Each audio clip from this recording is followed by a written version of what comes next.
जय गुरुजी, शुक्राना गुरुजी। आज हम दिव्या का चैप्टर 79 पढ़ने जा रहे हैं। गुरुजी महान है। जून 2004 में जब गुरुजी ने अपने चरणों में स्थान दिया, तब से हम अत्यंत सौभाग्यशाली रहे हैं। उस समय से हमारे जीवन में अभूतपूर्व परिवर्तन आया है। वह हमें अधिक आश्वस्त और आनंद में लग रहा है। गुरुजी के मंदिर के शांत वातावरण में अत्यधिक ऊर्जा का आभास होता है। उनकी दया से हम अध्यात्म पथ पर अग्रसर होते रहे हैं। हमारा स्वभाव अब शांत, नम्र और सुखमय है। वास्तव में अब दुख का कोई स्थान नहीं है। यदि कभी कोई कष्ट आता भी है, तो हमें पता है कि गुरु जी की छत्र छाया हमारे ऊपर बनी हुई है और उन्होंने हमारे किसी बुरे कर्म के फल को दूर किया है। एक ऐसा अनुभव जो उनके ना होते हुए कहीं अधिक दुखदाई होता। गुरु जी की संगत के साथ एक अनूठा बंधन है, जिसमें हम अपने आप को एक बड़े परिवार का सदस्य समझते हैं। हमारे स्वाभिमान का स्थान अब नम्रता ने ग्रहण कर लिया है। हमें संगत से वार्तालाप करना अच्छा लगता है, क्योंकि इस प्रकार हम गुरु जी के बारे में और बहुत कुछ जान रहे हैं। सीख के इन अनुभव के साथ इस बड़े परिवार में और सदस्यों के साथ पारस्परिक प्रेम भी बढ़ता है। सत्संगों को सुनकर हमें पता लगा कि गुरुजी को अपने कष्ट बताने की भी आवश्यकता नहीं है। एक हार्दिक प्रार्थना से ही महापुरुष की कृपा हो जाती है। हमें यह भी आभास हो गया है कि गुरुजी से कुछ विनती करने की आवश्यकता नहीं है। इस प्रकार वह आशा भले ही पूर्ण कर दे, संभव है कि वह सबसे अच्छी ना हो। सर्वोत्तम संतुष्टि और आनंद तब मिलते हैं जब गुरु जी स्वयं कुछ प्रदान करें। इस ज्ञान के प्रतिकूल जब भी हम दुविधा में होते हैं, हम गुरु जी से कुछ मांग बैठते हैं, क्योंकि हम मनुष्य ही हैं। गुरु जी वह आकांक्षा पूर्ण भी कर देते हैं। मेरी पत्नी, हमारे पुत्र और मैंने गुरु जी के पास जाना एक साथ आरंभ किया था। मेरी पत्नी और पुत्र को शीघ्र ही गुरु जी में विश्वास हो गया था। मेरा संशय बना रहा। सशर्त विश्वास का प्रयास। जब हम गुरु जी के पास दूसरी या तीसरी बार ही गए होंगे, मैंने मन ही मन गुरु जी को कहा, मैं आपको तब गुरु मानूंगा जब आप चंडीगढ़ में एक व्यापारी के पास अटके हुए मेरे 5 लाख रुपए वापस दिला देंगे। परंतु कुछ और दिन संगत में आने के बाद मुझे लगा कि गुरुजी के सामने केवल कुछ धन के लिए ऐसी शर्त रखकर मैंने बहुत बड़ी भूल कर दी थी। मैं फिर उनसे विनती कर क्षमा याचना करने लगा और कहने लगा कि इस धन के लिए मुझे आपकी सहायता नहीं चाहिए। 1 सप्ताह के बाद जब मैं बेंगलोर में था, मुझे उस व्यापारी का फोन आया। उसने कहा कि वह पैसा दे देगा और साथ में 3,000 रुपये ब्याज भी देगा। गुरुजी महान है। गुरुजी की सुगंध। प्रारंभिक दिनों में जब भी हम मंदिर जाते थे, मेरी पत्नी और मेरे पुत्र को उनकी तीव्र सुगंध आती थी, पर मुझे नहीं। संभवतः मैं गुरुजी में इतना विश्वास नहीं करता था।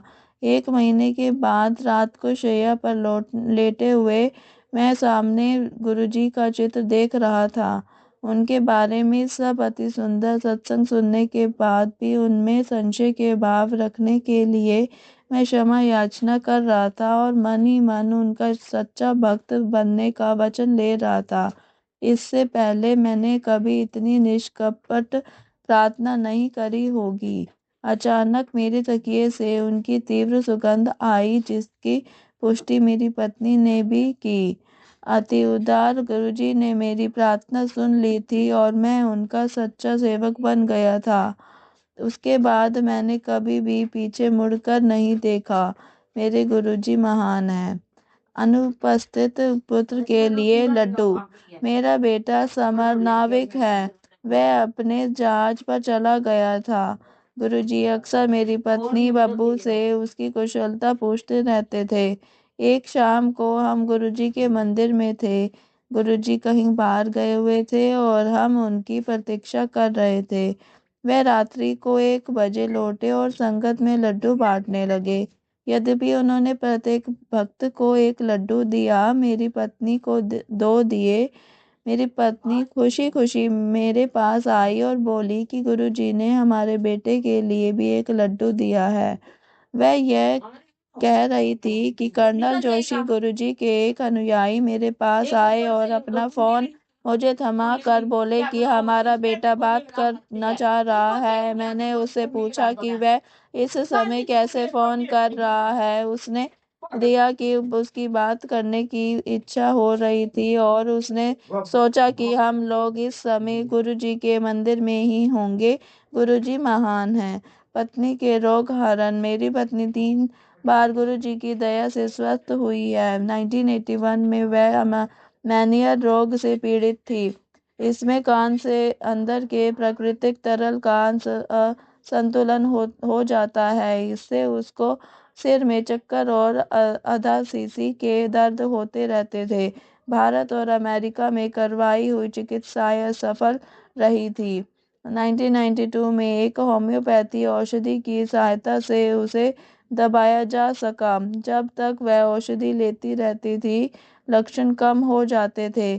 गुरुजी की संगत में 1 माह जाने के बाद उसने गुरुजी से मन ही मन निवेदन किया कि वह अब यह होम्योपैथी औषधि कभी नहीं लेगी। उसे स्वस्थ करना अब उनके हाथ में है। औषधि छोड़ने पर उसकी वेदना अति तीव्र हो गई, परंतु उसने वह दवाई नहीं ली। यह 15 दिन तक रहा। उसके बाद वह जिस प्रकार से शुरू हुए थे, उसी प्रकार से एकदम समाप्त हो गए। उसके बाद आज तक वह फिर कभी नहीं हुए। गुरुजी महान हैं। अप्रैल 2005 में बब्बू की आंख में काले धब्बे होने लगे। नेत्र विशेषज्ञ ने उसका परीक्षण करने के बाद बताया कि उसका दृष्टि पटल सूजा हुआ है और यदि उसने तुरंत स्टेरॉयड की गोलियां खानी आरंभ नहीं करी तो वह अपनी दृष्टि भी खो सकती है, किंतु इसके खाने से उसका अप्रकट तपेदिक रोग उभर सकता था, अतः उसे इसकी भी चिकित्सा करानी पड़ेगी। यह सुनकर वह चिंतित हो गई, क्योंकि हम गुरुजी से सीधा इसका उल्लेख करने में झिझक रहे थे। एक अन्य महिला गुरुजी की दीर्घकालीन भक्त ने गुरुजी को इसके बारे में बताया। फिर भी जब बब्बू उनसे आज्ञा ले रही थी, गुरुजी कुछ नहीं बोले। रोग के भय से बब्बू ने गुरुजी को कहा कि वह स्टेरॉइड नहीं लेना चाहती है। गुरुजी ने मुस्कुराकर हमारे फिरोजपुर वाले घर में रखा हुआ शुद्ध मधु लाने को कहा। बब्बू जब वह शहद लेकर आई तो गुरुजी ने उसे अभिमंत्रित किया और उसे अपनी आंखों में डालने के लिए कहा। कुछ दिन बाद बब्बू का परीक्षण चंडीगढ़ स्थित हमारे पारिवारिक नेत्र विशेषज्ञ ने किया। उसने कुछ औषधियाँ खाने को कहा और आंखों में डालने वाली बूंदें भी दी। उसने आंखों में मधु डालने को मना करा, क्योंकि उससे आंखों में डालने वाली बूंदों का प्रभाव नहीं रहेगा। हमने चिकित्सक का कहा माना, किंतु आंखों में शहद भी डालते रहे। 2 सप्ताह के उपरांत उसकी आंखें बिल्कुल ठीक हो गई थी और तपेदिक के परीक्षण का परिणाम भी नकारात्मक निकला। चिकित्सक ने बताया कि उनके पास एक अन्य महिला रोगी इसी प्रकार की समस्या के साथ आ रही है। उसका रोग इतना अधिक नहीं है, किंतु उसे लाभ नहीं हुआ है। बब्बू का उदाहरण तो वास्तव में चमत्कार है। उसने बब्बू से पूछा कि क्या वह भगवान में विश्वास करती है। क्या इसमें कोई शंका थी? गुरुजी महान है। पिछले 9 वर्ष से बब्बू के मुख पर विषाणु जनित मस्से हो रहे थे। त्वचा विशेषज्ञ की अनेक औषधियां और उनको जलाने की क्रियाएं असफल रही थी। अंततः उसकी चिकित्सा गुरुजी के ही एक अन्य भक्त डॉक्टर D.R. चौहान ने मार्च 2006 में करी। 1 सप्ताह में ही कभी फिर वापस ना होने के लिए वह सब लुप्त हो गए।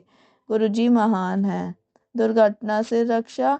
दिसंबर 2006 में चंडीगढ़ में एक चौराहे पर 80 किलोमीटर के वेग से आती हुई एक एम्बेसडर गाड़ी ने हमारी जैन गाड़ी पर किनारे से आकर टक्कर मारी। हमारी गाड़ी 4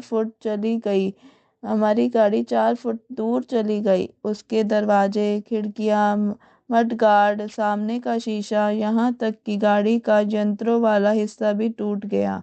इतनी जोर से दुर्घटना होने के बाद भी हम चारों सुरक्षित बाहर निकल आए।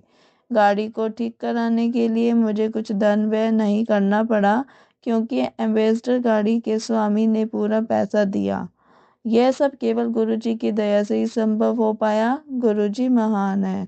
हम गुरु कृपा के लिए उनके अत्यंत आभारी हैं। गुरुजी अक्सर कहते थे कि आने वाले समय में इस संसार में अनेक कठिनाइयां आने वाली हैं। कोई किसी की सहायता नहीं करेगा, चाहे वह उसका अति घनिष्ठ संबंधी, भाई या बहन या कोई अन्य ही क्यों ना हो। केवल गुरुजी की संगत के इस परिवार में ही सुख, शांति और चैन मिल पाएगा। कहने की आवश्यकता नहीं है कि हम उनकी संगत के सदस्य होकर और उनकी दया के पात्र बनकर सौभाग्यशाली हैं। ओम नमः शिवाय। गुरुजी सदा सहाय। जय गुरुजी। शुक्राना गुरुजी। इसी के साथ दिव्य आभा का ये चैप्टर समाप्त होता है। कल हम दिव्य आभा में पढ़ेंगे गुरुजी के चित्र से अनुकंपा। मेरी वॉइस में अगर किसी को अच्छा लगे तो चैनल को शेयर, लाइक और सब्सक्राइब करना ना भूलें। ओम नमः शिवाय। शिवजी सदा सहाय। ओम नमः शिवाय। गुरुजी सदा सहाय।